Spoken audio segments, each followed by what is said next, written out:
నమస్తే అండి. నా పేరు లక్ష్మీపతి, అడ్వకేట్ అండి. నేను ఇప్పుడు మీకు కొన్ని విషయాలు చెప్దామని వచ్చాను. అల్లు అర్జున్ గారి మీద గత 3 రోజుల నుంచి విపరీతమైన ట్రాల్స్ జరుగుతూ ఉన్నాయి. ఈవెన్ సోషల్ మీడియాలో కానీ, లేకపోతే న్యూస్లో కానీ, న్యూస్ ఛానల్స్లో, యూట్యూబ్ ఛానల్స్ అన్నిట్లో మొన్న రీసెంట్గా 4th రోజు జరిగిన సద్య థియేటర్ సంఘటన, రేవతి గారు చనిపోవడము, వాళ్ళ అబ్బాయి సీరియస్గా ఉండడం, అతన్ని పరామర్శించడానికి కానీ కలవడానికి కానీ వెళ్ళలేదు అని చెప్పేసి ట్రోల్ చేస్తూ ఉన్నారు. అసలు ఆ విషయాలు తెలియకుండా అసలు ఏం జరిగిందో తెలియదు పబ్లిక్కి. జస్ట్ ఊరిని రాలేదు, చేయట్లేదు, చూడట్లేదు, ఇది ఒకటే మాట్లాడుతున్నారు. కానీ ఒరిజినల్ ఫ్యాక్ట్స్ ఏంటి అనేది కూడా మీకు తెలుసుకోవాలి. ఇక్కడ ఎప్పుడైతే మొన్న శుక్రవారం రోజు అల్లు అర్జున్ గారిని అరెస్ట్ చేశారు, అరెస్ట్ చేసి మళ్ళీ తర్వాత రిమాండ్కి తీసుకోవడం అయింది, చెంచల్గూడ జైల్లో ఉంచారు. ఇవన్నీ విషయాలు మీ అందరికి తెలిసిన విషయమే.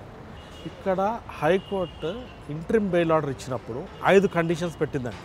ద మెయిన్ పాయింట్ ఏంటి అంటే, the petitioner accused number 11 shall cooperate with the investigation and he shall not make any attempt to interfere with the ongoing investigation or with the witness in any manner.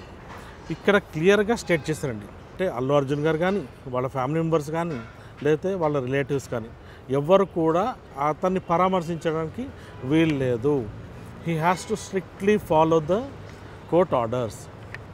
అది common man అయినా, celebrity అయినా, ఎవరైనా కానివ్వండి, court ఆర్డర్ని స్ట్రిక్ట్గా follow అవ్వాల్సిందే. అల్లు అర్జున్ గారికి ఖచ్చితంగా బాధ ఉండొచ్చు, ఉంటుంది. ఎవరికి, మీకైనా, నాకైనా, ఎవరికైనా ఒక ప్రాణం విలువ మనకు తెలిసిందే. దాని గురించి మనము ఆ అబ్బాయి కోలుకోవాలని కోరుకుందాం తప్ప ఇంకో రకంగా కాదు. మనం ట్రోల్ చేసో అల్లు అర్జున్ గారు రాలేదు, లేకపోతే ఇంకొకరు రాలేదు, అవన్నీ వద్దు మనకి. అది రైట్ కాదండి. ఎందుకు అంటే ఇప్పుడు వెళ్తే ఏమవుతుంది, ఇన్ఫ్లుయెన్స్ చేశారు అంటారు, లేదా కోర్ట్ డైరెక్షన్ డిస్క్రెడిట్ చేసినట్టు.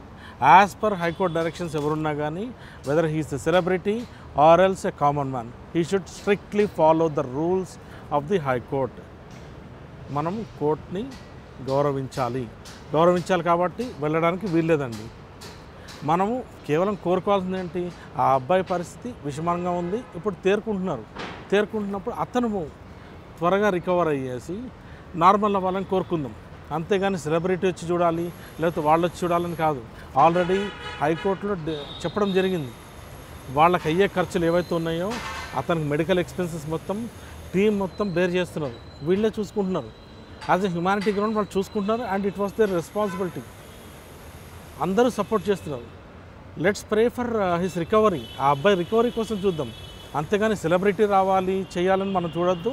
At the same time he should not come to the victims place.